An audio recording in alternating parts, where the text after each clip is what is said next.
우리는 언제부터 멈추는 것을 두려워하게 되었을까요? 아침에 눈을 뜨면 가장 먼저 무엇을 하시나요? 아마 많은 분들이 휴대폰을 집어들고 쌓인 문자나 카톡을 확인하실 겁니다. 출근길 지하철에서도, 점심시간에도, 심지어 잠들기 직전까지 우리는 끊임없이 무언가를 하고 있습니다.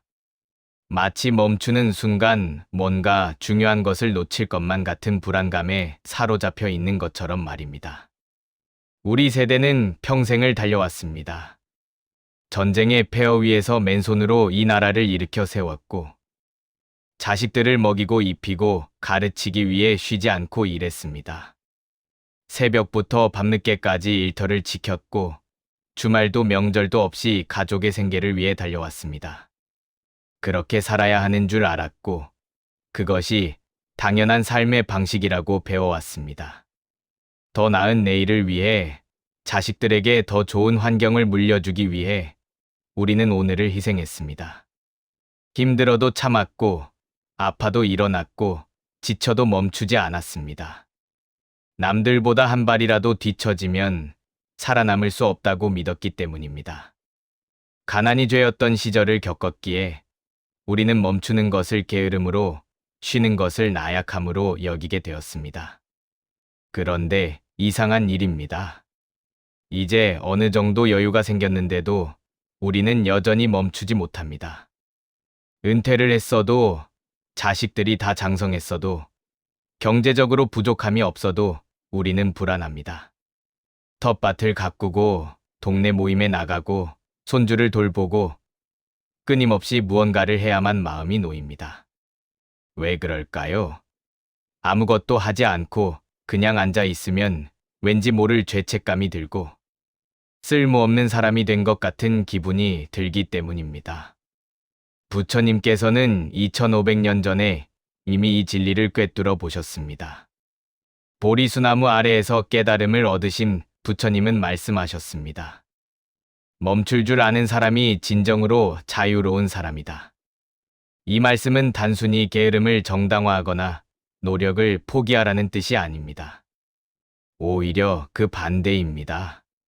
진정한 자유는 멈춤 속에서 시작된다는 깊은 통찰입니다. 가만히 들여다보면 우리가 멈추지 못하는 이유가 보입니다. 첫째, 남들보다 뒤처질까봐 두렵습니다.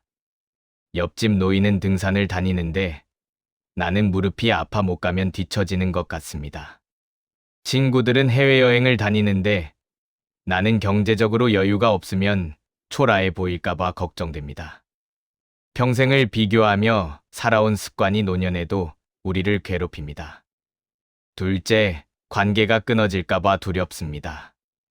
개모임에 나가지 않으면, 전화를 자주 하지 않으면, 손주를 자주 봐주지 않으면 사람들이 나를 잊어버릴 것만 같습니다. 자식들에게 짐이 되지 않으려고 아픈 곳이 있어도 말하지 못하고, 외로워도 먼저 연락하지 못합니다. 혹시라도 귀찮은 노인이 될까봐, 쓸데없는 사람이 될까봐 조심하고 또 조심합니다. 셋째, 쓸모없는 사람이 될까봐 두렵습니다. 평생을 일하며 살아온 우리에게 아무것도 하지 않는다는 것은 죽음과 다름없습니다. 회사에서 정년퇴직하고 자식들이 독립하고 사회적 역할이 사라지면 내 존재의 의미도 함께 사라지는 것만 같습니다. 그래서 우리는 끊임없이 무언가를 하며 스스로의 쓸모를 증명하려고 애씁니다. 부처님께서는 이 모든 것의 정체를 정확히 꿰뚫어 보셨습니다. 우리를 쉬지 않고 달리게 만드는 것, 그것은 바로 두려움입니다. 가난에 대한 두려움, 외로움에 대한 두려움, 무가치함에 대한 두려움이 평생 우리를 따라다녔습니다. 젊었을 때는 먹고 살기 위해 달렸고, 중년에는 자식 뒷바라지를 위해 달렸고, 이제 노년에는 쓸모 없어질까봐 달립니다. 하지만 아무리 달려도 이 두려움은 사라지지 않습니다. 부처님의 가르침에서 멈춤은 단순히 행동을 멈추는 것이 아닙니다. 마음의 소용돌이를 멈추는 것입니다. 끊임없이 과거를 후회하고 미래를 걱정하며 현재를 놓치는 마음의 습관을 멈추는 것입니다. 남과 나를 비교하고 가지지 못한 것을 아쉬워하고 이미 가진 것에 감사하지 못하는 욕심의 굴레를 멈추는 것입니다. 생각해 보십시오. 우리가 평생 이루어온 것들을 말입니다. 헐벗고 굶주리던 시절을 이겨내고 오늘의 풍요를 만들어냈습니다. 자식들을 훌륭하게 키워 세상에 내보냈습니다. 이 땅에 집을 마련하고 가족을 지켰고 나름의 삶을 일궈냈습니다. 이것만으로도 충분히 자랑스러운 일입니다. 더 이상 무언가를 증명할 필요가 없습니다. 멈춤이야말로 가장 큰 용기입니다. 모두가 달릴 때 혼자 멈춰 서는 건 세상의 시선을 의식하지 않고 나 자신과 마주하는 것. 성과와 효율이라는 잣대에서 벗어나 존재, 그 자체의 가치를 인정하는 것은 엄청난 용기를 필요로 합니다. 특히 평생을 달려온 우리에게는 더욱 어려운 일입니다. 하지만 바로 그 용기 있는 멈춤 속에서 우리는 진정한 자유를 발견하게 됩니다. 멈춰 설 때 비로소 우리는 봅니다. 지금 이 순간 내가 숨 쉬고 있다는 것, 살아있다는 것, 그 자체가 얼마나 큰 축복인지를. 창밖으로 보이는 하늘이 이렇게 아름다웠는지, 마당에 핀 꽃들이 이렇게 예뻤는지, 손주의 웃음소리가 이렇게 소중했는지를 말입니다. 멈춰 설 때 비로소 우리는 듣습니다. 바람 소리, 새 소리, 오랜 친구의 안부 전화, 그리고 내 안의 진심 어린 목소리를. 평생 다른 사람들의 목소리만 들으며 살았던 우리가 이제야 비로소 내 마음의 소리를 듣게 됩니다. 멈춰 설 때 비로소 우리는 느낍니다. 따뜻한 햇살의 온기, 차 한 잔의 여유, 아무것도 하지 않아도 괜찮다는 평안함을. 무언가를 하지 않아도, 누군가에게 쓸모가 있지 않아도 나는 그 자체로 소중한 존재라는 것을 말입니다. 부처님께서는 말씀하셨습니다. 과거는 이미 지나갔고 미래는 아직 오지 않았으며 현재의 이 순간만이 진실로 존재한다. 우리는 과거의 고생과 미래의 걱정 사이에서 정작 지금 이 순간을 놓치고 살아왔습니다. 이제는 멈춰야 합니다. 지금 이 순간으로 돌아와야 합니다. 멈춤 속에서 우리는 깨닫게 됩니다. 내가 두려워했던 것들이 사실은 실체가 없는 그림자였다는 것을. 남들보다 뒤처진다는 것, 관계가 끊어진다는 것, 쓸모 없어진다는 것. 이 모든 것이 마음이 만들어낸 허상이었다는 것을. 진정한 나의 가치는 무엇을 하느냐가 아니라 존재 그 자체에 있다는 것을 말입니다. 평생을 달려온 우리에게 이제 필요한 것은 더 빨리 달리는 것이 아니라 멈춰 서는 용기입니다. 쉬어도 괜찮다고, 느려도 괜찮다고, 아무것도 하지 않아도 괜찮다고 스스로에게 말해줄 수 있는 용기입니다. 그러니 오늘 단 10분이라도 멈춰 보시기 바랍니다. 해야 할 일 목록을 내려놓고 휴대폰을 끄고 조용히 자신의 호흡을 느껴보시기 바랍니다. 마루에 앉아 차 한 잔을 천천히 마시거나 공원 벤치에서 그냥 하늘을 바라보거나 집 앞 골목을 천천히 걸어보시기 바랍니다. 그 짧은 멈춤 속에서 여러분은 발견하실 겁니다. 달리지 않아도 괜찮다는 것을, 멈춰 있어도 세상은 계속된다는 것을. 그리고 진정한 평화는 바로 이 멈춤 속에 있다는 것을. 평생을 달려온 우리에게 주어진 노년은 계속 달리라는 채찍이 아니라 이제 멈춰도 좋다는 허락입니다. 부처님의 가르침은 2500년이 지난 지금도 여전히 유효합니다. 아니, 어쩌면 평생을 달려온 우리 세대에게 더욱 절실히 필요한 가르침인지도 모릅니다. 멈출 줄 아는 사람이 자유롭다는 이 진리를 오늘 여러분의 삶 속에서 직접 경험해 보시기 바랍니다. 당신은 이미 충분히 달려왔습니다. 이제는 멈춰도 좋습니다. 그 멈춤 속에서 비로소 진정한 자유와 평화를 만나실 수 있을 것입니다. 당신은 지금 무엇에 매달려 계신가요? 아침에 일어나면 가장 먼저 무엇이 떠오르시나요? 통장 잔고를 확인하고 주식 시세를 보고 자식들 걱정을 하고 오늘 만날 사람들 생각을 하시지 않나요? 우리는 평생을 무언가를 얻기 위해, 지키기 위해, 잃지 않기 위해 애써왔습니다. 그런데 이상한 일입니다. 많이 가질수록, 더 지킬수록 우리 마음은 더욱 무거워지고 불안해집니다. 왜 그럴까요? 부처님께서는 이 모든 고통의 원인을 단 한 단어로 설명하셨습니다. 바로 집착입니다. 하지만 우리는 집착이 무엇인지 제대로 이해하지 못한 채 살아갑니다. 집착을 많이 가진 것이라고 착각하고, 사랑하는 것이라고 오해하고, 열심히 사는 것이라고 정당화합니다. 과연 부처님께서 말씀하신 집착의 진정한 의미는 무엇일까요? 우리 세대는 가난 속에서 태어났습니다. 끼니를 거르는 것이 일상이었고, 헐벗고 굶주리는 것이 당연했던 시절을 겪었습니다. 그래서 우리는 돈에 집착하게 되었습니다. 돈이 있어야 밥을 먹고, 옷을 입고, 집에서 살 수 있었으니까요. 평생을 악착같이 모았고, 한 푼이라도 아껴야 마음이 놓였습니다. 은행 통장에 돈이 조금씩 쌓여갈 때, 우리는 안도했습니다. 이제 굶지 않아도 되겠구나. 자식들 뒷바라지는 하겠구나. 노후는 걱정 없겠구나 싶었습니다. 하지만 이상하게도 돈이 많아질수록 불안은 더 커졌습니다. 잃을까봐 두렵고 사기당할까봐 걱정이고 자식들이 함부로 쓸까봐 노심초사합니다.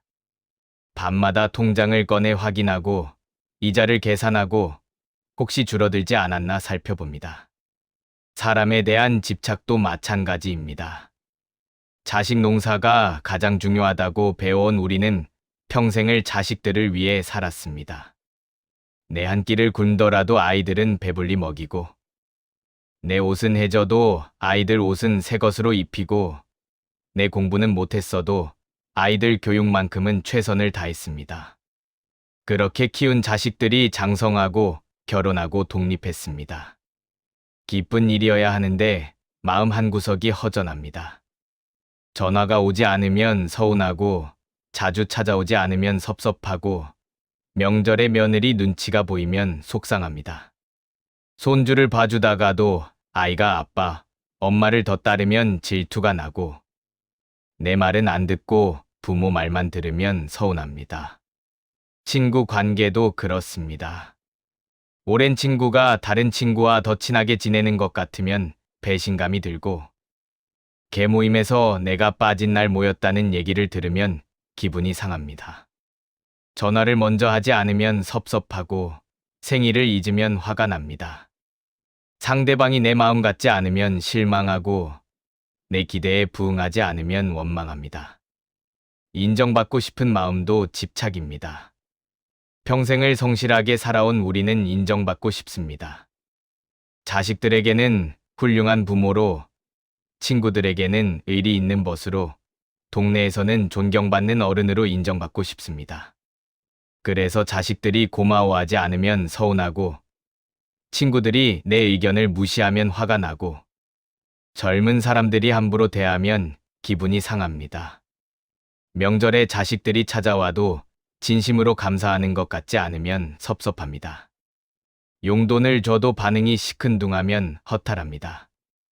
평생 고생한 얘기를 해도 젊은 세대는 그 시절을 이해하지 못합니다. 우리가 이룬 것들을 대수롭지 않게 여기는 것 같아 억울하고 우리 희생을 당연하게 여기는 것 같아 화가 납니다. 부처님께서는 이 모든 것의 본질을 꿰뚫어 보셨습니다. 집착은 소유가 아니라 매달림이라고 말씀하셨습니다. 돈을 가진 것이 문제가 아니라 돈에 매달리는 것이 문제이고, 사람을 사랑하는 것이 문제가 아니라 사람에게 매달리는 것이 문제이고, 인정받는 것이 문제가 아니라 인정에 매달리는 것이 문제입니다. 매달림은 쥐고 놓지 않는 것입니다. 내 것이라고 생각하고 내 뜻대로 되어야 한다고 믿고 내 기대에 맞춰야 한다고 요구하는 것입니다. 자식은 내가 낳았으니 내 것이고 돈은 내가 벌었으니 내 것이고 친구는 오래 사귀었으니 내 편이어야 한다고 생각합니다. 그래서 내 뜻대로 되지 않으면 괴롭고, 내 기대와 다르면 실망하고, 내 손에서 벗어나면 불안합니다. 하지만 부처님께서는 말씀하셨습니다. 이 세상 모든 것은 인연 따라 모였다가 인연 따라 흩어진다고.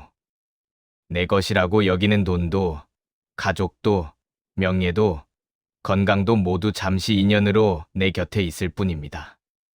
언젠가는 떠나갈 것들을 내 것이라고 붙들고 영원하기를 바라고 잃지 않으려고 애쓰는 것이 바로 집착입니다. 집착은 고통을 만듭니다. 쥐고 있는 손은 늘 긴장되어 있고 빼앗길까봐 불안하고 잃을까봐 두렵습니다.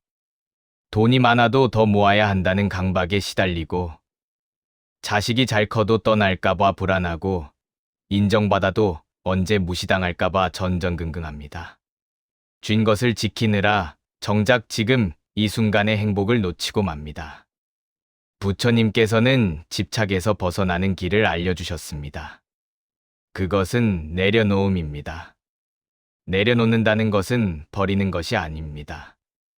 자식을 사랑하되 소유하지 않고 돈을 쓰되 집착하지 않고 관계를 맺되 매달리지 않는 것입니다. 자식은 내가 낳았지만 내 것이 아닙니다. 잠시 내 품에서 자라다가 제 길을 가는 독립된 존재입니다. 내 뜻대로 살아주기를 바라는 것은 욕심이고 내 기대에 맞추라고 요구하는 것은 집착입니다.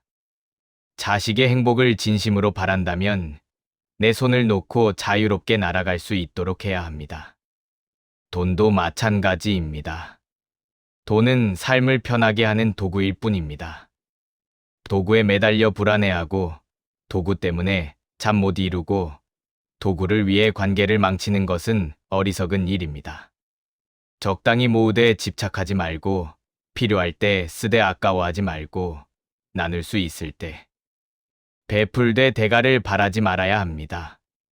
인정도 마찬가지입니다. 인정은 상대방이 주는 것이지 내가 요구할 수 있는 것이 아닙니다. 자식이 고마워하지 않아도 괜찮습니다. 내가 부모로서 해야 할 일을 했다면 그것으로 충분합니다. 친구가 내 마음 같지 않아도 괜찮습니다.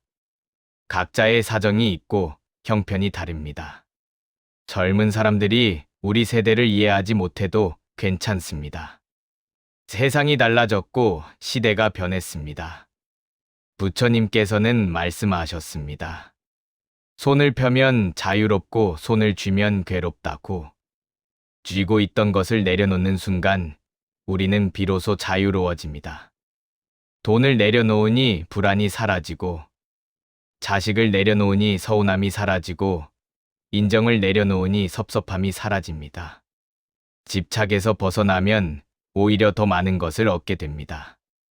자식을 소유하려 하지 않으니 자식과의 관계가 더 편안해지고 돈에 매달리지 않으니 돈을 더 지혜롭게 쓸 수 있고 인정을 바라지 않으니 진정한 존경을 받게 됩니다.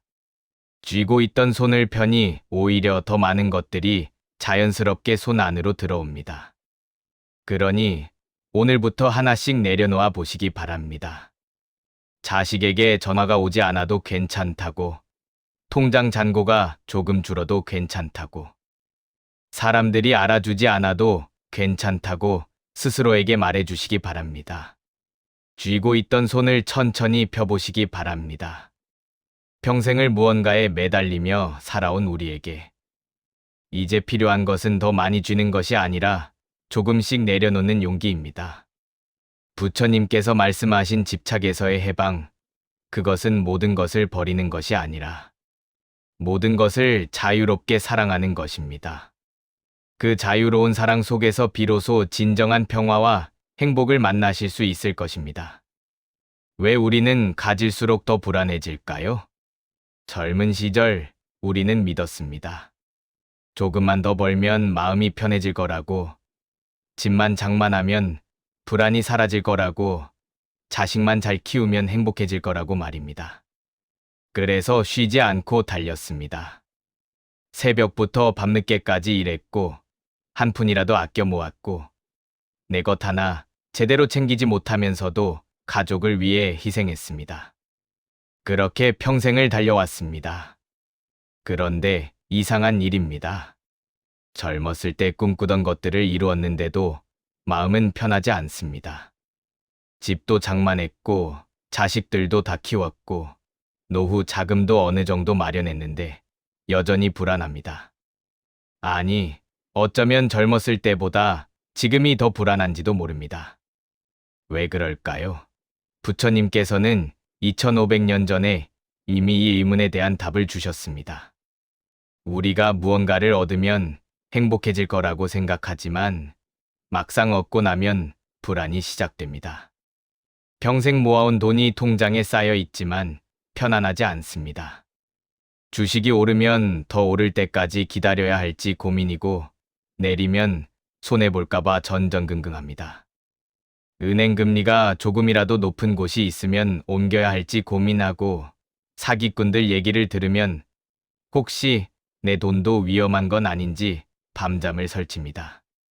집을 장만했지만 불안은 끝나지 않습니다. 집값이 오르면 더 오를 때 팔아야 하나 고민이고 내리면 손해본 것 같아 속상합니다.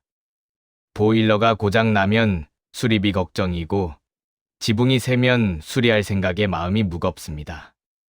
재건축 얘기가 나오면 또 새로운 걱정거리가 생깁니다.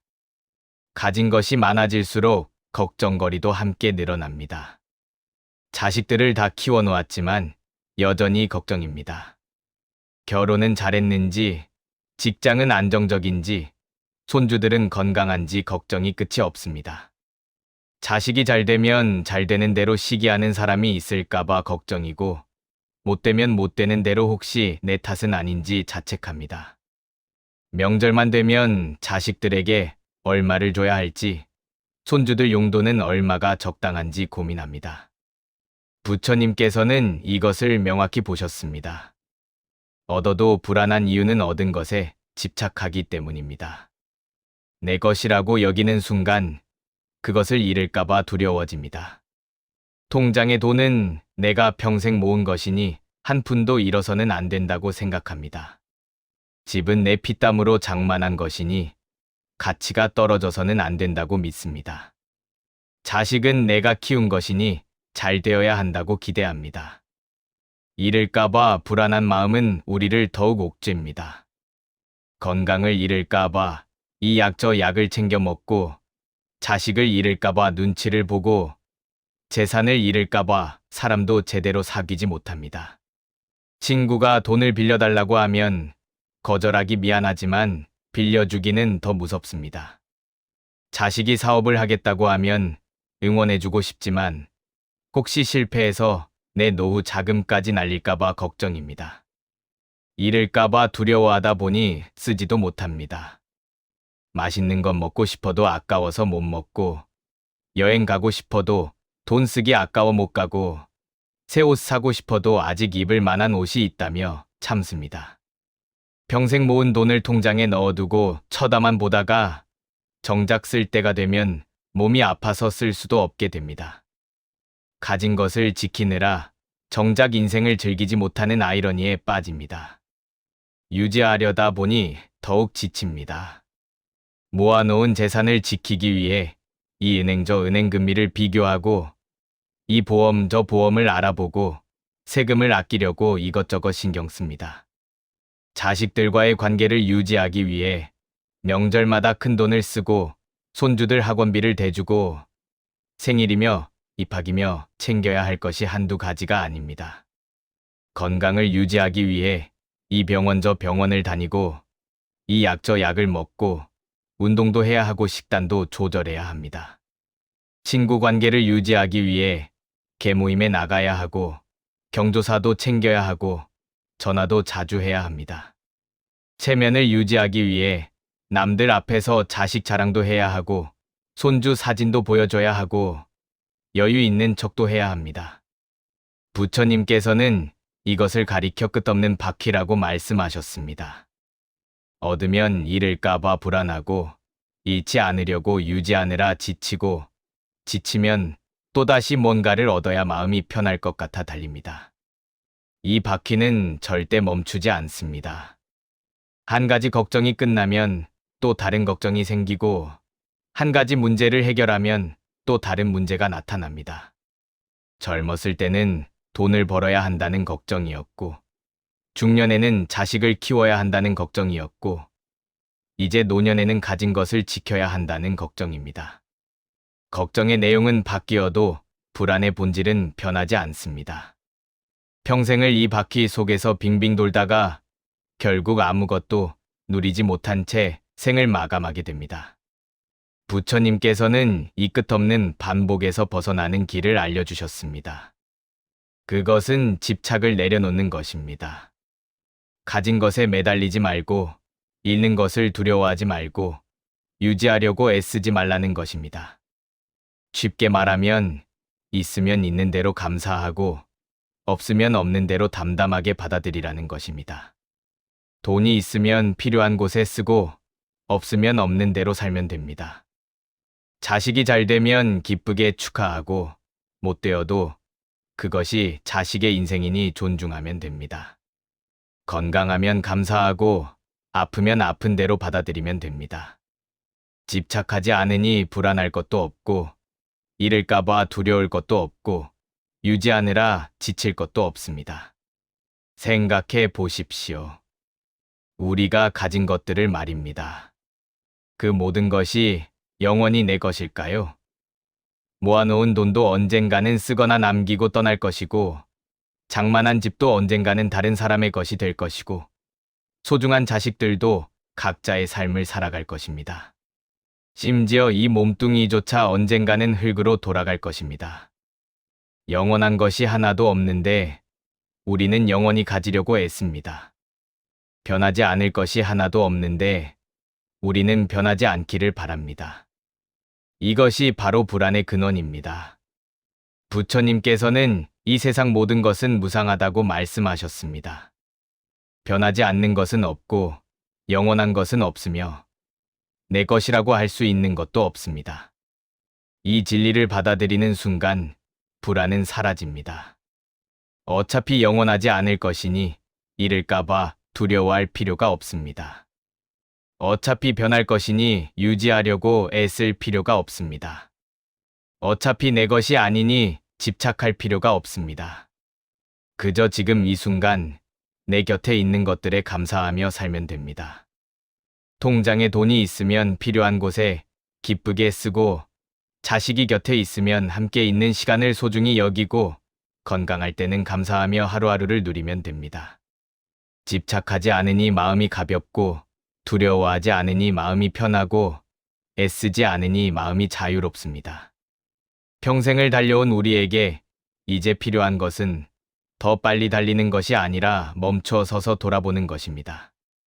내가 무엇에 집착하고 있는지, 무엇을 두려워하고 있는지, 무엇을 유지하려고 애쓰고 있는지 말입니다. 그리고 천천히 그것들을 내려놓는 것입니다. 부처님께서 말씀하신 끝없는 반복에서 벗어나는 유일한 길은 집착을 내려놓는 것입니다.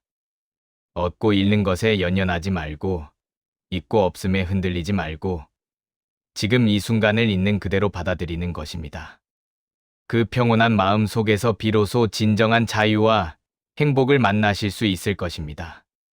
클라우드는 AI이며 실수할 수 있습니다. 응답을 다시 한번 확인해 주세요. 당신은 내려놓음을 포기라고 생각하고 계신가요? 어느 날 자식이 말합니다. 아버지, 이제 그만 내려놓으세요. 그 말을 듣는 순간 우리는 움찔합니다. 내려놓으라니, 그럼 포기하라는 말인가? 평생을 악착같이 붙들고 살아온 우리에게 내려놓음은 패배처럼 들립니다. 도망치는 것 같고, 체념하는 것 같고, 무책임해지는 것 같습니다. 그래서 우리는 더욱 단단히 움켜쥡니다. 놓으면 안 된다고, 끝까지 지켜야 한다고, 포기하지 않는 것이 어른의 책임이라고 믿으면서 말입니다. 하지만 부처님께서 말씀하신 내려놓음은 포기와는 전혀 다른 것입니다. 오히려 그 반대입니다. 내려놓음은 가장 용기 있는 선택이고, 가장 지혜로운 결단이며 가장 성숙한 태도입니다. 과연 부처님께서 말씀하신 내려놓음의 진정한 의미는 무엇일까요? 우리는 평생을 붙들고 살아왔습니다. 가난했던 시절 놓으면 굶어 죽을 것만 같았습니다. 그래서 한 푼이라도 더 벌기 위해, 한 끼라도 더 먹이기 위해 온 힘을 다해 붙들었습니다. 자식들이 어렸을 때는 손을 놓으면 넘어질 것 같아 꼭 잡고 있었습니다. 중년에는 가족의 생계를 놓으면 모두가 무너질 것 같아 이를 악물고 버텼습니다. 그렇게 한평생을 놓지 않고 살아왔습니다. 그런데 이제 나이가 들어 몸도 마음도 지쳐갑니다. 더 이상 예전처럼 힘이 나지 않습니다. 자식들은 이미 다 자라서 제 갈 길을 가고 있고, 모아놓은 재산도 어느 정도 있고, 이제는 조금 쉬어도 될 것 같은데 마음이 놓이지 않습니다. 혹시 내가 손을 놓으면 모든 것이 무너지는 건 아닐까? 자식들이 나를 쓸모없다고 생각하는 건 아닐까? 내가 포기한 사람이 되는 건 아닐까? 걱정됩니다. 그래서 우리는 내려놓음을 도망이라고 생각합니다. 힘들다고 손을 놓으면 비겁한 사람이 되는 것 같습니다. 책임을 회피하는 것 같고 의무를 저버리는 것 같습니다. 자식들에게 용돈을 덜 주면 인색한 부모가 되는 것 같고 손주를 덜 봐주면 냉정한 조부모가 되는 것 같습니다. 친구들 모임에 나가지 않으면 관계에서 도망치는 것 같고 동네 일에 신경 쓰지 않으면 무책임한 사람이 되는 것 같습니다. 내려놓음을 체념이라고 생각하기도 합니다. 이제 나이 들어서 할 수 있는 게 없으니 그냥 포기하는 것 아닌가 하는 생각이 듭니다. 젊은 세대에게 밀려나서 어쩔 수 없이 물러나는 것 같고 더 이상 쓸모가 없어서 자리를 내주는 것 같습니다. 그래서 내려놓으라는 말을 들으면 기분이 상합니다. 아직 할 수 있는데, 아직 필요한 사람인데 왜 나더러 물러나라는 건가 싶어 억울합니다. 하지만 부처님께서는 명확히 말씀하셨습니다. 내려놓음은 도망도 아니고 체념도 아니라고. 내려놓음은 현실을 있는 그대로 보는 지혜라고 말씀하셨습니다. 무엇이 내 힘으로 할 수 있는 일이고 무엇이 내 힘으로 할 수 없는 일인지를 분명히 아는 것, 무엇에 매달려야 하고 무엇을 놓아야 하는지를 정확히 구분하는 것, 그것이 바로 지혜입니다. 자식은 이미 어른이 되었습니다. 제 인생을 살아갈 능력이 있고 제 선택을 할 권리가 있습니다. 내가 아무리 걱정하고 간섭해도 자식의 인생은 자식이 사는 것입니다. 자식의 결혼 생활에 끼어들어 봤자 관계만 나빠지고 손주 교육에 참견해 봤자 며느리와 사이만 틀어집니다. 이것이 현실입니다. 있는 그대로의 현실을 보는 것, 그것이 내려놓음의 시작입니다. 돈도 마찬가지입니다. 아무리 많이 모아도 다 쓰지 못하고 갈 것입니다. 자식들에게 물려줘도 그들이 고맙게 여길지 당연하게 여길지 알 수 없습니다. 통장 잔고를 매일 확인하고 이자를 계산하고 한 푼이라도 더 모으려고 애써봤자 그 돈이 나를 행복하게 해주지는 않습니다. 이것이 현실입니다. 이 현실을 있는 그대로 받아들이는 것, 그것이 내려놓음입니다. 건강도 그렇습니다. 나이가 들면 몸이 예전 같지 않은 것이 당연합니다. 아무리 약을 먹고 운동을 해도 젊었을 때로 돌아갈 수는 없습니다. 무릎이 아프면 등산을 포기해야 하고, 소화가 안 되면 맵고 짠 음식을 줄여야 하고, 기력이 없으면 일찍 자야 합니다. 이것을 인정하는 것이 포기가 아니라 현명함입니다. 부처님께서는 말씀하셨습니다. 놓는다는 건 더 이상 스스로를 괴롭히지 않겠다는 선택이다. 얼마나 명쾌한 말씀입니까? 우리는 평생을 스스로를 괴롭히며 살아왔습니다. 할 수 없는 일을 하려고 애쓰며 괴로워했고, 바꿀 수 없는 것을 바꾸려고 발버둥 치며 고통스러워했고, 내 뜻대로 되지 않는 일에 분노하며 스스로를 짓눌렀습니다. 자식이 내 말을 듣지 않는다고 밤잠을 설치고 며느리가 내 마음 같지 않다고 속을 끓이고 손주가 나보다 엄마를 더 따른다고 서운해합니다. 친구가 약속을 어긴다고 화를 내고 이웃이 무시한다고 기분 나빠하고 세상이 내 뜻대로 되지 않는다고 불평합니다. 이 모든 것이 스스로를 괴롭히는 일입니다. 내려놓는다는 것은 이 괴로움을 멈추겠다는 선택입니다. 자식이 내 말을 듣지 않아도 괜찮다고, 그것이 자식의 선택이고 자식의 인생이라고 인정하는 것입니다. 며느리가 내 마음 같지 않아도 괜찮다고, 서로 다른 사람이고 자란 환경이 다르니 당연하다고 받아들이는 것입니다. 손주가 엄마를 더 따르는 것도 자연스러운 일이라고, 그래도 나는 할머니, 할아버지로서 내 역할을 하면 된다고 생각하는 것입니다. 이것이 도망입니까? 아닙니다. 오히려 현실을 정면으로 마주하는 용기입니다. 체념입니까? 아닙니다. 오히려 지혜롭게 힘을 분배하는 것입니다. 내가 할 수 있는 일에 집중하고 할 수 없는 일은 억지로 붙들지 않는 것입니다. 바꿀 수 있는 것에 에너지를 쓰고 바꿀 수 없는 것은 있는 그대로 받아들이는 것입니다. 내려놓으면 오히려 더 많은 것을 얻게 됩니다. 자식을 내려놓으니 자식과의 관계가 더 편안해집니다.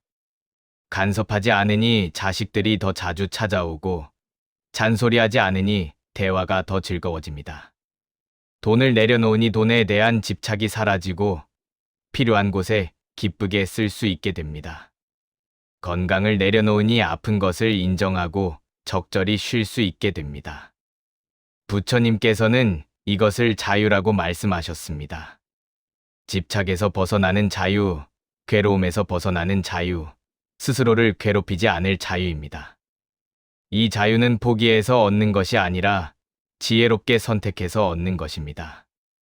도망쳐서 얻는 것이 아니라 용기 있게 받아들여서 얻는 것입니다. 생각해 보십시오. 평생을 쥐고 있던 그 손이 얼마나 아팠는지를.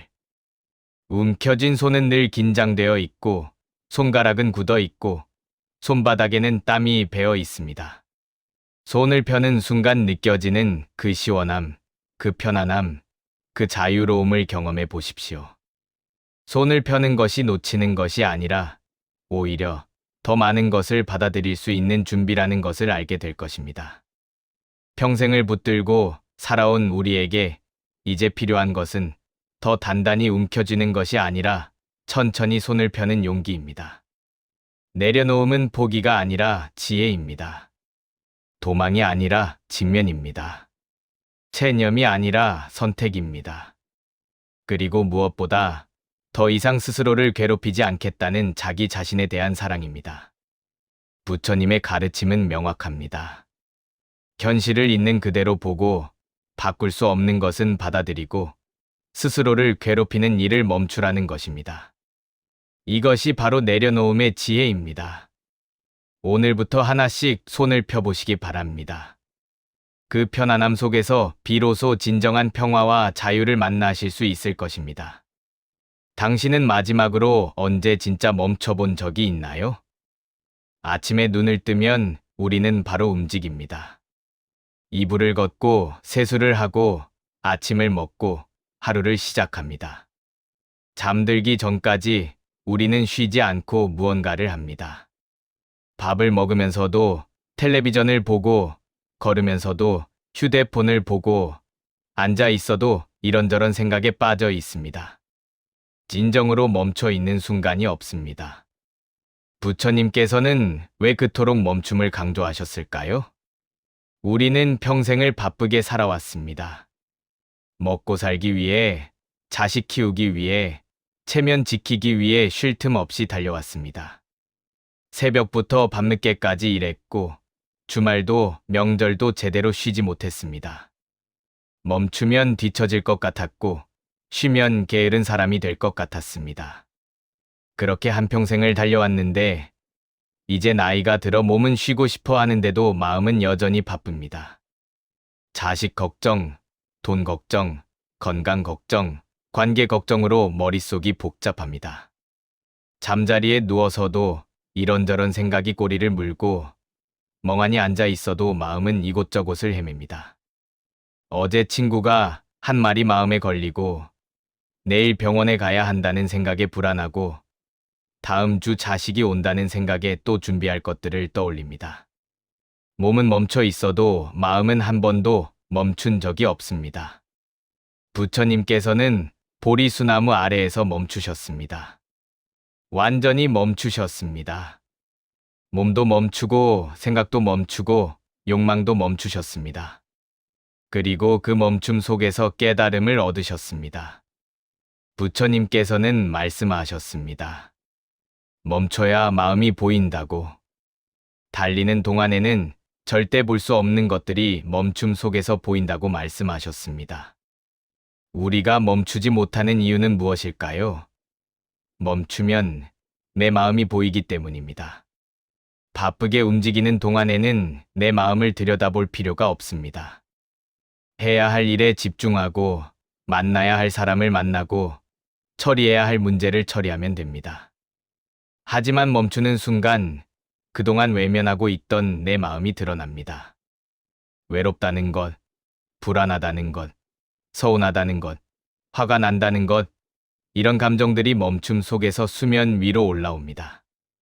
그동안 바쁘다는 핑계로 할 일이 많다는 이유로 억눌러 왔던 감정들이 고개를 듭니다. 자식들이 자주 연락하지 않아 서운한 마음, 친구들이 나를 소외시키는 것 같은 섭섭한 마음, 늙어가는 것에 대한 두려운 마음이 보입니다. 이것을 보는 것이 두렵기에 우리는 멈추지 못합니다. 멈춰야 욕망도 보입니다. 우리는 스스로 욕심이 없다고 생각합니다. 이제 나이도 들었고, 가진 것도 어느 정도 있고, 더 이상 바랄 것이 없다고 말합니다. 하지만 멈춰서 자세히 들여다보면 여전히 많은 욕망이 있습니다. 자식들이 더 자주 찾아오기를 바라는 욕망, 손주들이 나를 더 따르기를 바라는 욕망, 친구들에게 인정받고 싶은 욕망, 젊은이들에게 존경받고 싶은 욕망입니다. 돈에 대한 욕망도 여전합니다. 충분히 있다고 생각하면서도 조금만 더 모으면 마음이 편할 것 같습니다. 건강에 대한 욕망도 큽니다. 아프지 않았으면, 예전처럼 건강했으면, 젊었을 때처럼 힘이 났으면 하는 바람이 끊이지 않습니다. 이 모든 욕망이 우리를 불안하게 만들고, 불만족스럽게 만들고, 괴롭게 만듭니다. 멈춰야 비로소 이 욕망들이 보입니다. 무엇보다 멈춰야 내가 보입니다. 지금까지 우리는 누군가의 아버지로, 어머니로, 할아버지로, 할머니로, 친구로, 이웃으로 살아왔습니다. 역할 속에서 살았지, 진짜 나로 살지 못했습니다. 자식 잘 되는 것이 내 행복이라고 믿었고, 가족이 편안한 것이 내 기쁨이라고 생각했고, 남들에게 인정받는 것이 내 가치라고 여겼습니다. 하지만 멈춰서 조용히 나를 들여다보면 질문이 떠오릅니다. 나는 누구인가? 이 역할들을 다 벗어버리면 진짜 나는 무엇인가? 자식도 없고, 재산도 없고, 지위도 없고, 건강도 없다면 나는 과연 누구인가? 이 근본적인 질문 앞에 서는 것이 두렵기에 우리는 멈추지 못합니다. 바쁘게 움직이며 이 질문을 회피합니다. 부처님께서는 말씀하셨습니다.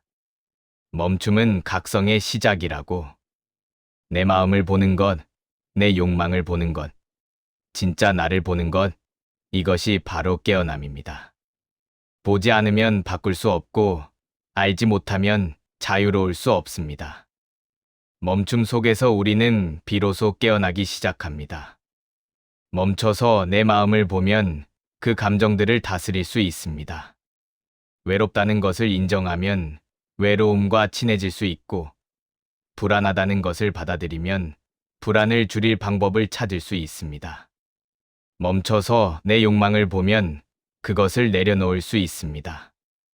욕망이 보이면 그것이 나를 괴롭히고 있다는 것도 보이고, 그것을 놓으면 편해진다는 것도 알게 됩니다. 멈춰서 진짜 나를 보면 자유로워집니다.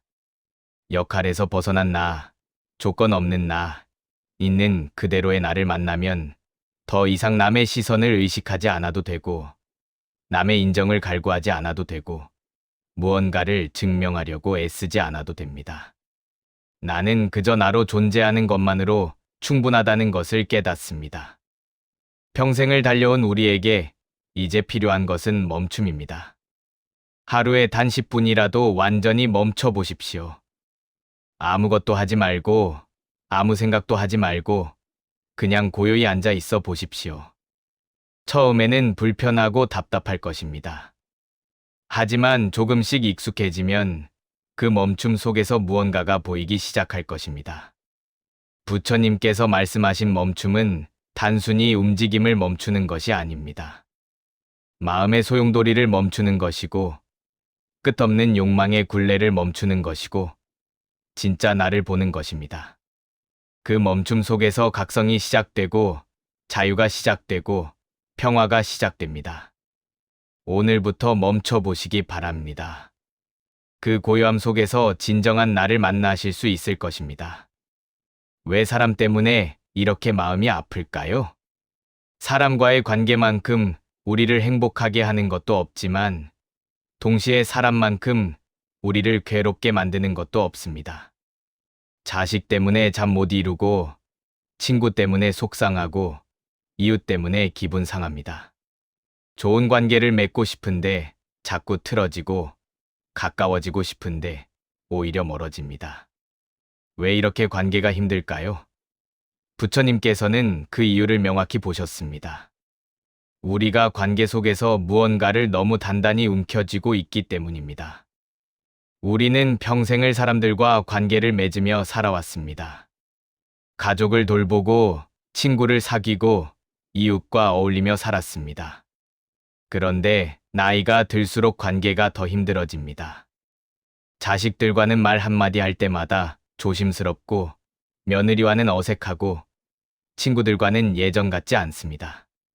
새로운 사람을 만나기도 두렵고, 오래된 관계를 유지하기도 버겁습니다. 좋았던 관계가 어느 순간 무거운 짐처럼 느껴집니다. 생각해보면 우리는 관계 속에서 늘 무언가를 바라왔습니다.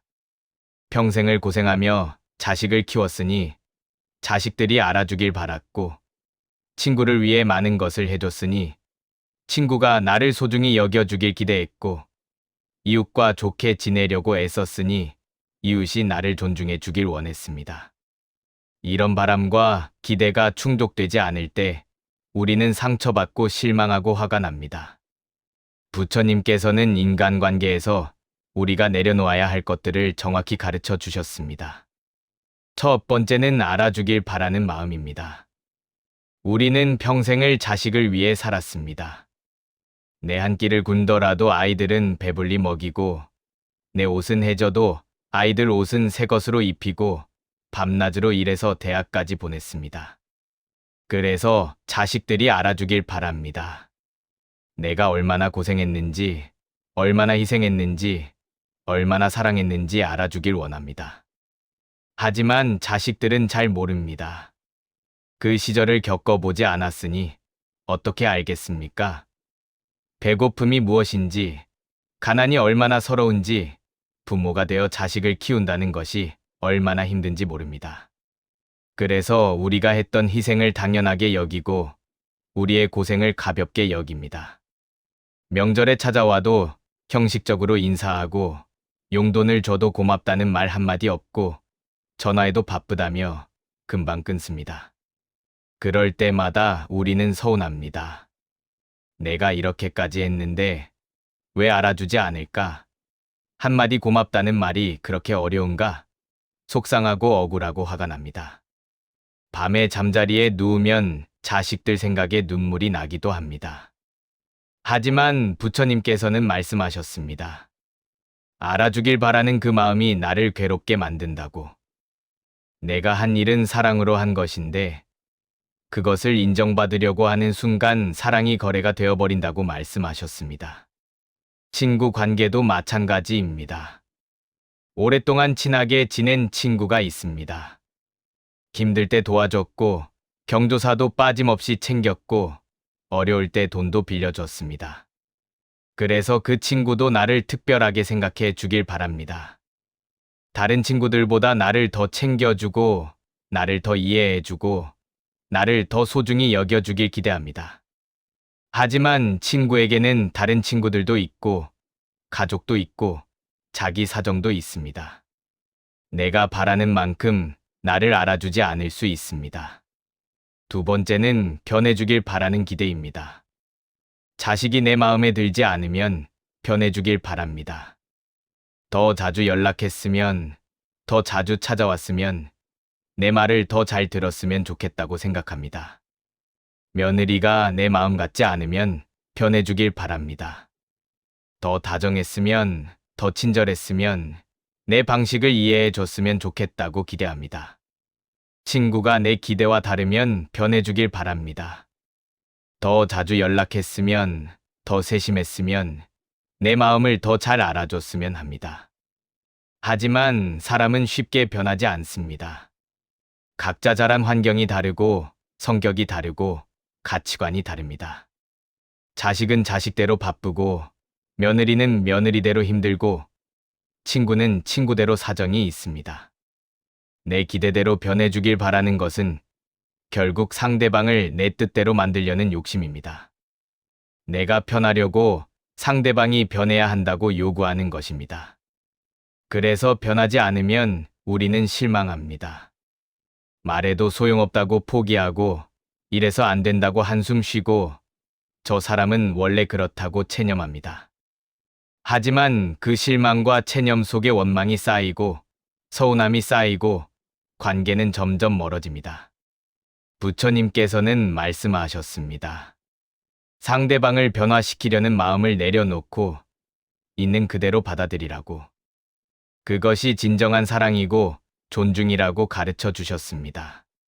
세 번째는 끝까지 붙잡으려는 태도입니다. 우리는 한번 맺은 관계는 영원히 지속되어야 한다고 믿습니다. 자식은 평생 내 곁에 있어야 하고, 친구는 끝까지 함께해야 하고, 이웃은 계속 좋게 지내야 한다고 생각합니다. 그래서 관계가 멀어지려고 하면 붙잡으려고 애씁니다. 자식이 독립하려고 하면 불안해하고, 친구가 다른 친구와 더 가까워지면 질투하고, 이웃이 이사 간다고 하면 서운해합니다. 관계를 붙잡으려고 이것저것 해줍니다. 자식에게는 용돈을 더 주고, 손주를 더 봐주고, 집안일을 더 도와줍니다. 친구에게는 자주 연락하고, 선물도 하고, 식사도 자주 대접합니다. 관계가 끊어질까봐 두렵고, 혼자 남겨질까봐 불안하기 때문입니다. 하지만 억지로 붙잡는 관계는 부담스럽습니다.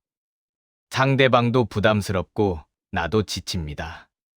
부처님께서는 말씀하셨습니다. 모든 관계는 인연 따라 만났다가 인연 따라 헤어진다고.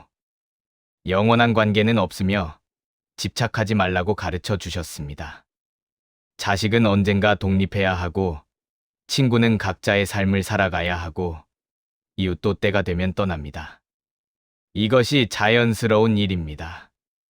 떠나는 것을 막으려고 하지 말고 함께 있을 때 감사하며 지내라고 말씀하셨습니다. 이 세 가지를 내려놓으면 관계가 가벼워집니다. 알아주길 바라지 않으니 자식이 고맙다고 하지 않아도 괜찮습니다. 내가 사랑으로 한 일이니 그것으로 충분합니다. 변해주길 기대하지 않으니 며느리가 내 마음 같지 않아도 괜찮습니다. 서로 다른 사람이니 다를 수 있습니다. 붙잡으려 하지 않으니 친구가 자주 연락하지 않아도 괜찮습니다. 각자 바쁘게 살아가는 것입니다. 관계가 가벼워지면 오히려 관계가 더 좋아집니다. 부담을 주지 않으니 자식들이 더 편하게 찾아오고, 요구하지 않으니 며느리가 더 다정해지고, 집착하지 않으니 친구들이 더 가까워집니다. 무거운 것을 내려놓으니 가벼워지고, 기대를 내려놓으니 편안해지고, 집착을 내려놓으니 자유로워집니다. 부처님께서는 관계의 본질을 명확히 가르쳐 주셨습니다. 관계는 소유가 아니라 나눔이고, 거래가 아니라 사랑이고, 집착이 아니라 자유입니다. 상대방을 내 뜻대로 만들려고 하지 말고, 있는 그대로 존중하고, 함께할 때는 감사하며 지내고, 떠날 때는 편안하게 보내야 합니다. 평생을 무거운 관계로 힘들어한 우리에게 이제 필요한 것은 내려놓음입니다. 알아주길 바라는 마음, 변해주길 바라는 기대, 끝까지 붙잡으려는 태도를 천천히 내려놓아 보시기 바랍니다. 그 가벼움 속에서 비로소 진정한 관계의 아름다움을 만나실 수 있을 것입니다. 부처님께서 말씀하신 자유로운 사랑, 그것은 움켜쥐는 것이 아니라 활짝 펼쳐진 손바닥 위에 가만히 머무는 것입니다. 당신은 지금 얼마나 많은 것을 욕심내고 계신가요? 우리 집 장롱을 열어보면 입지 않는 옷이 가득합니다. 냉장고에는 먹지 못할 음식들이 쌓여 있고, 서랍에는 언젠가 쓸 거라며 모아둔 물건들이 넘쳐납니다. 통장에는 쓰지도 못할 돈이 쌓여 있는데도 또 모으려고 하고, 이미 충분한데도 더 가지려고 합니다. 왜 이렇게 많이 가지려고 할까요? 많이 가져야 안심이 되고, 더 가져야 행복할 것 같기 때문입니다.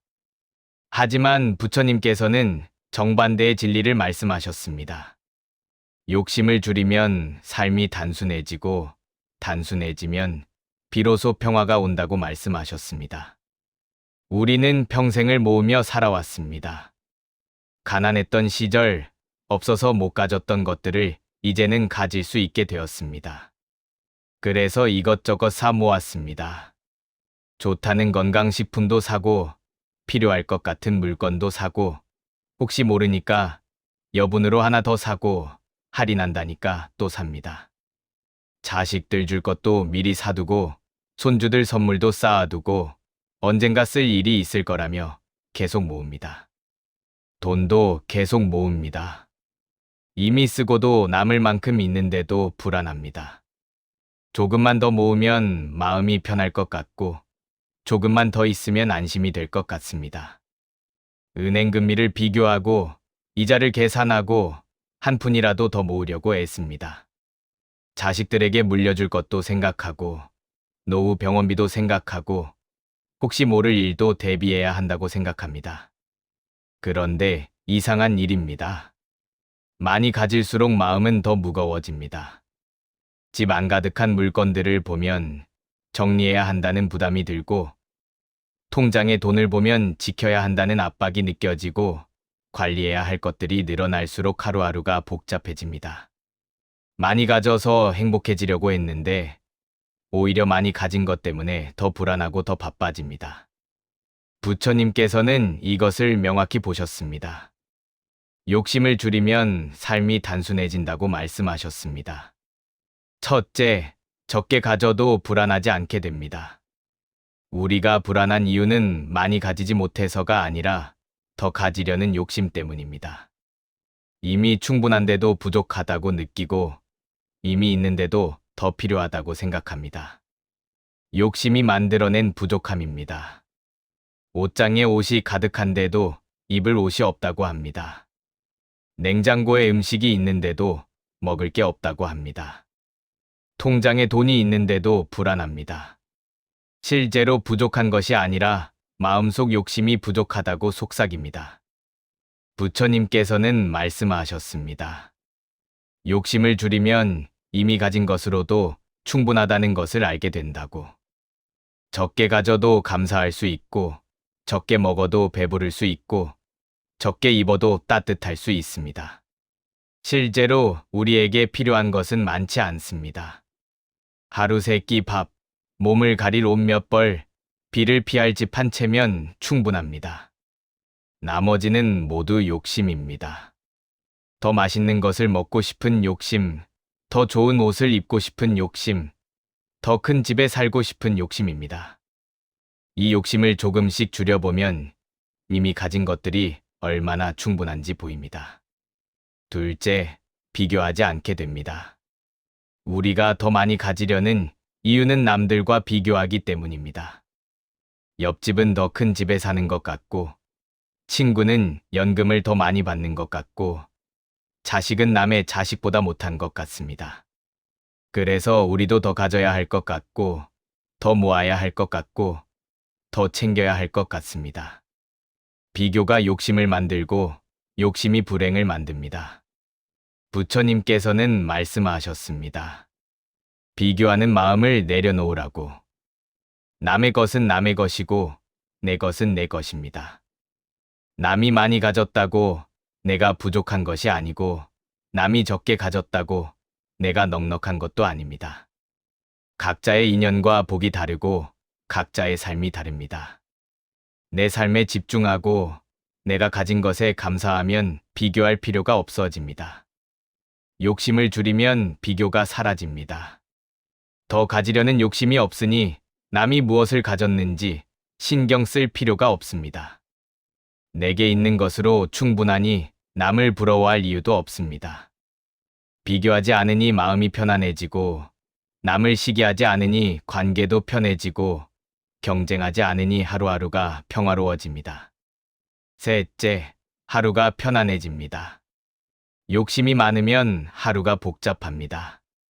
이것도 챙겨야 하고, 저것도 확인해야 하고, 관리할 것도 많고, 걱정할 것도 많습니다. 돈을 모으려면 이자율을 비교해야 하고, 물건을 관리하려면 정리해야 하고, 자식들 챙기려면 이것저것 신경 써야 합니다. 욕심이 할 일을 만들고, 할 일이 하루를 바쁘게 만듭니다. 욕심을 줄이면 할 일이 줄어듭니다. 필요한 것만 가지니 관리할 것이 적고, 적당히 모으니 걱정할 것이 적고, 비교하지 않으니 신경 쓸 것이 적습니다. 아침에 일어나면 할 일이 명확합니다. 밥 먹고, 산책하고, 친구 만나고, 책 읽고, 그렇게 단순하게 하루를 보냅니다. 복잡한 욕심이 없으니 복잡한 일도 없고, 단순한 마음으로 단순한 하루를 살아갑니다. 부처님께서는 말씀하셨습니다. 적은 것에 만족하는 사람이 진정으로 부유한 사람이다. 많이 가진 사람이 부자가 아니라 적게 가져도 만족하는 사람이 진짜 부자입니다. 욕심 없는 마음이야말로 가장 큰 재산입니다. 평생을 많이 가지려고 애써온 우리에게 이제 필요한 것은 조금씩 줄이는 용기입니다. 오늘부터 하나씩 줄여보십시오. 입지 않는 옷은 정리하고, 먹지 않는 음식은 나누고, 필요 없는 물건은 버리십시오. 마음의 욕심도 조금씩 내려놓으십시오. 더 가지려는 욕심, 더 모으려는 욕심, 더 챙기려는 욕심을 천천히 줄여가십시오. 그러면 삶이 단순해지고, 마음이 가벼워지고, 하루가 편안해질 것입니다. 부처님께서 말씀하신 단순한 삶, 그것은 가난한 삶이 아니라 욕심 없는 삶입니다.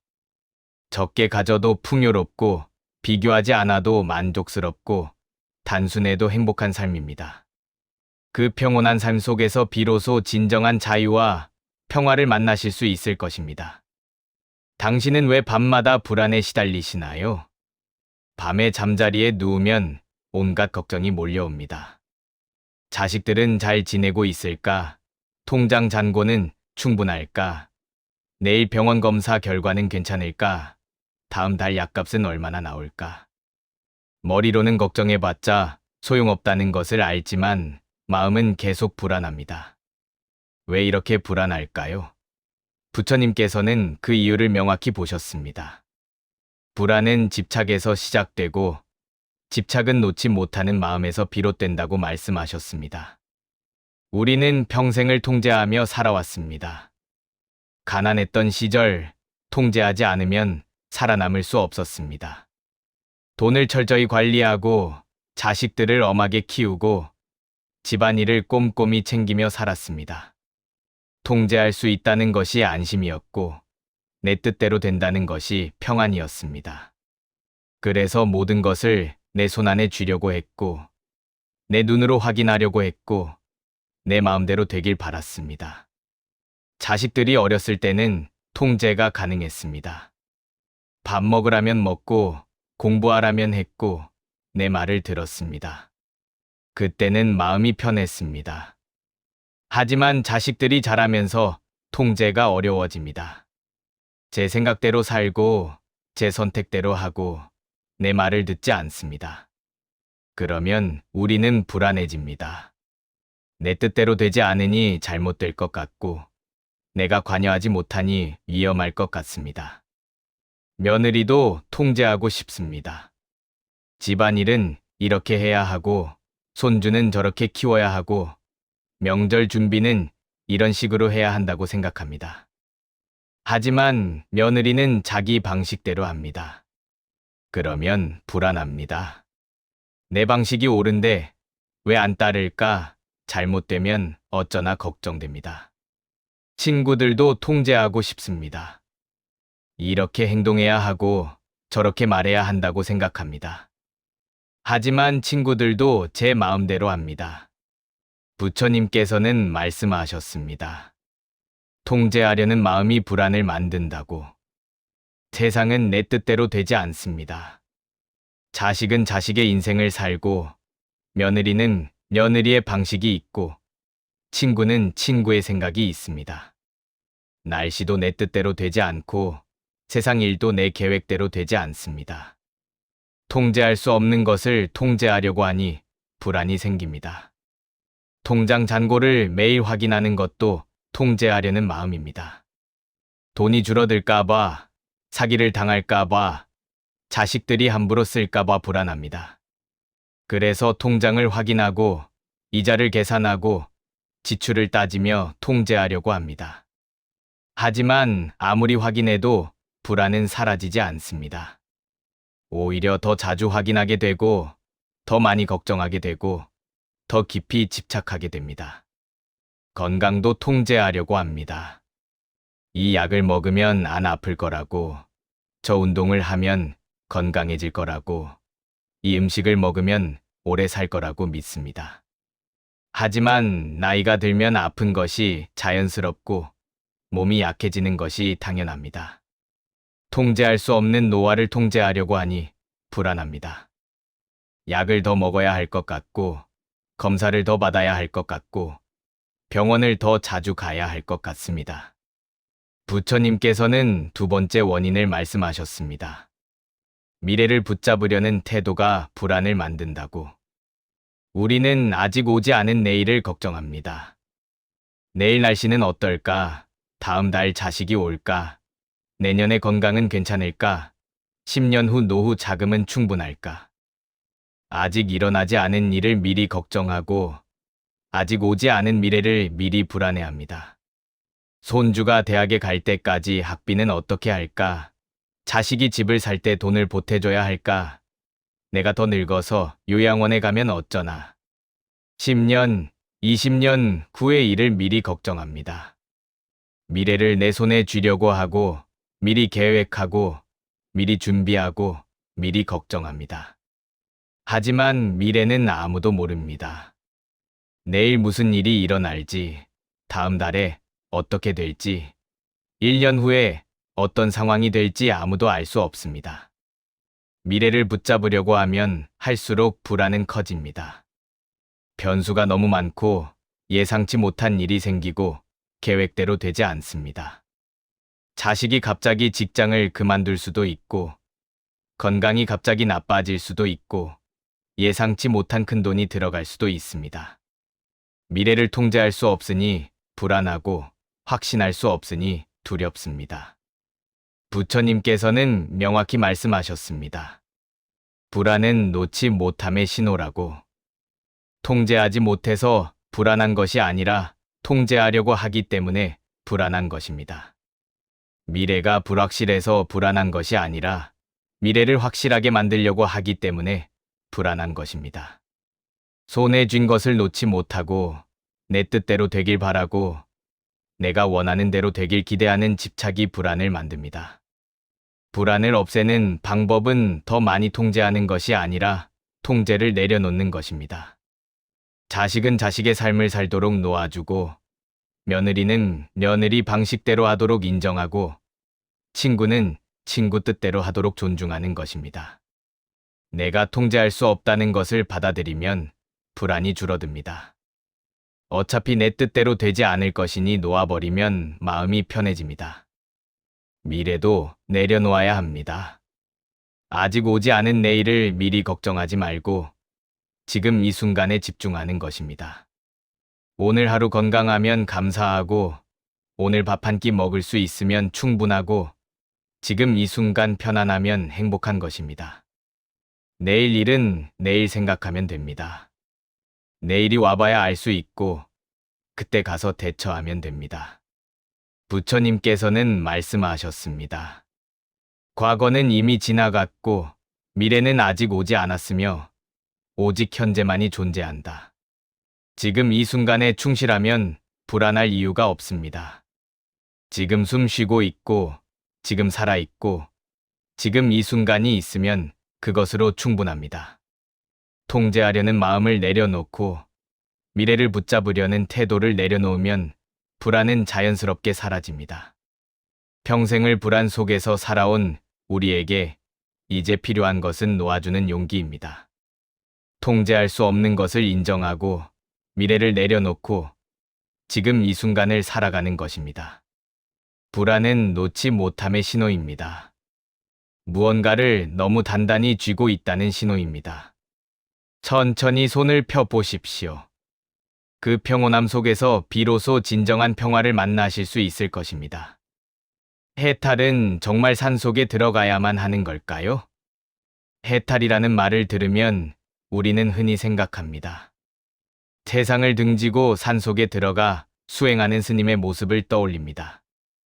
가족도 버리고 재산도 버리고 모든 것을 포기하고 홀로 사는 것이 해탈이라고 생각합니다. 그래서 우리 같은 평범한 사람에게는 불가능한 일이라고 여깁니다. 하지만 부처님께서 말씀하신 해탈의 진정한 의미는 전혀 다릅니다. 부처님께서는 모든 것을 버리라고 하지 않으셨습니다. 집을 버리라고, 가족을 버리라고, 돈을 버리라고 말씀하지 않으셨습니다. 오히려 괴로움을 붙잡지 말라고 하셨습니다. 집이 문제가 아니라 집에 대한 집착이 문제이고, 가족이 문제가 아니라 가족에 대한 집착이 문제이고, 돈이 문제가 아니라 돈에 대한 집착이 문제라고 말씀하셨습니다. 생각해 보십시오. 우리를 괴롭게 만드는 것은 무엇입니까? 자식이 있어서 괴로운 것이 아니라 자식이 내 뜻대로 되지 않을 때 괴롭습니다. 돈이 있어서 괴로운 것이 아니라 돈을 잃을까 봐 불안할 때 괴롭습니다. 건강이 문제가 아니라 건강을 잃을까 봐 두려울 때 괴롭습니다. 가진 것 자체가 아니라 그것에 매달리는 마음이 괴로움을 만듭니다. 자식이 전화를 안 하면 서운해서 괴롭고, 며느리가 내 마음 같지 않으면 속상해서 괴롭고, 친구가 약속을 어기면 화가 나서 괴롭습니다. 이 괴로움을 우리는 붙잡고 있습니다. 며칠이 지나도 그 서운함을 붙들고, 몇 달이 지나도 그 속상함을 안고, 몇 년이 지나도 그 화를 품고 삽니다. 괴로움을 스스로 붙잡고 놓지 않으면서 왜 괴로운지 모릅니다. 부처님께서는 명확히 말씀하셨습니다. 괴로움을 붙잡지 말라고. 서운한 일이 있으면 서운한 것이고, 속상한 일이 있으면 속상한 것입니다. 그것은 자연스러운 감정입니다. 하지만 그 감정을 붙들고 계속 곱씹고 반복해서 떠올리면 그것이 고통이 됩니다. 한 번 서운한 것을 10번, 20번 다시 떠올리며 스스로를 괴롭힙니다. 해탈은 마음이 묶이지 않는 상태입니다. 자식이 전화하지 않아도 마음이 묶이지 않고, 통장 잔고가 줄어들어도 마음이 묶이지 않고, 친구가 약속을 어겨도 마음이 묶이지 않는 것입니다. 일은 일어나지만 그 일에 마음을 빼앗기지 않고, 감정은 느껴지지만 그 감정에 사로잡히지 않습니다. 물이 흐르듯 자연스럽게 받아들이고 자연스럽게 흘려보냅니다. 자식은 여전히 사랑하지만 자식 때문에 잠 못 이루지 않습니다. 돈은 여전히 관리하지만 돈 때문에 불안해하지 않습니다. 친구와 여전히 만나지만 친구 때문에 마음 상하지 않습니다. 가진 것은 그대로인데 마음이 자유롭습니다. 하는 일은 그대로인데 마음이 편안합니다. 이것이 바로 해탈입니다. 해탈은 산속에 들어가야 하는 것이 아니라 지금 여기서 일상 속에서 가능합니다. 장을 보면서도 해탈할 수 있고, 손주를 보면서도 해탈할 수 있고, 친구를 만나면서도 해탈할 수 있습니다. 하는 일을 버리는 것이 아니라 그 일에 묶이지 않는 것입니다. 관계를 끊는 것이 아니라 관계에 집착하지 않는 것입니다. 부처님께서는 말씀하셨습니다. 손을 펴면 자유롭고 손을 쥐면 괴롭다. 해탈은 모든 것을 놓아버리는 것이 아니라 움켜쥔 손을 펴는 것입니다. 손바닥 위에 가볍게 올려놓되 꽉 쥐지 않는 것입니다. 그러면 필요할 때 쓸 수 있고, 떠날 때는 보낼 수 있고, 마음은 언제나 자유롭습니다. 평생을 무언가에 묶여 살아온 우리에게 이제 필요한 것은 그 매듭을 푸는 것입니다. 괴로움을 붙잡지 말고, 마음을 묶지 말고, 자유롭게 살아가는 것입니다. 해탈은 멀리 있는 것이 아니라 바로 지금 여기 당신의 마음속에 있습니다. 손을 펴 보십시오. 그 자유로움이 바로 해탈입니다. 이제 우리는 무엇을 내려놓아야 할까요? 여기까지 함께 오시느라 수고 많으셨습니다. 우리는 부처님의 가르침을 통해 많은 것을 돌아보았습니다. 왜 멈추지 못하는지, 왜 집착하게 되는지, 왜 불안한지, 그리고 어떻게 자유로워질 수 있는지를 함께 살펴보았습니다. 이제 마지막으로 가장 중요한 질문을 던져봅니다. 우리는 과연 무엇을 내려놓아야 할까요? 부처님께서는 멈추는 것을 실패라고 하지 않으셨습니다. 세상은 우리에게 말합니다. 멈추면 뒤처진다고, 쉬면 게으른 사람이라고, 포기하면 패배자라고 말합니다. 그래서 우리는 평생을 쉬지 않고 달렸습니다. 아파도 참고, 지쳐도 일어나고, 힘들어도 계속 걸었습니다. 멈추는 것이 두려웠고, 놓는 것이 무서웠습니다. 하지만 부처님께서는 멈춤을 집착을 놓는 지혜라고 부르셨습니다. 더 이상 달리지 않는 것이 포기가 아니라 깨달음이고, 손을 펴는 것이 상실이 아니라 해방이고, 내려놓는 것이 패배가 아니라 자유라고 가르쳐 주셨습니다. 이것이 바로 부처님께서 우리에게 전하고 싶었던 가장 중요한 메시지입니다. 집착을 내려놓는 삶은 아무것도 하지 않는 삶이 아닙니다. 오히려 더 지혜롭게 사는 삶입니다. 자식을 사랑하되 소유하지 않고, 돈을 쓰되 집착하지 않고, 관계를 맺되 매달리지 않는 삶입니다. 있으면 감사하고, 없으면 담담하고, 오면 반갑게 맞이하고, 가면 편안하게 보내는 삶입니다. 통제하려고 애쓰지 않고, 미래를 붙잡으려 하지 않고, 지금 이 순간에 충실한 삶입니다. 평생을 움켜쥐고 살아온 우리에게 손을 펴는 것은 쉽지 않습니다. 오랜 습관이고, 깊은 두려움이고, 익숙한 방식이기 때문입니다. 하지만 조금씩, 천천히, 하나씩 내려놓을 수 있습니다. 오늘은 자식에 대한 걱정 하나를 내려놓고, 내일은 돈에 대한 불안 하나를 내려놓고, 모레는 남과 비교하는 마음 하나를 내려놓습니다. 손을 펴는 순간 우리는 비로소 느낍니다. 그토록 무겁게 느껴졌던 것들이 사실은 별것 아니었다는 것을. 그토록 두려워했던 것들이 실체가 없는 그림자였다는 것을. 그토록 붙들려고 했던 것들이 어차피 내 것이 아니었다는 것을 말입니다.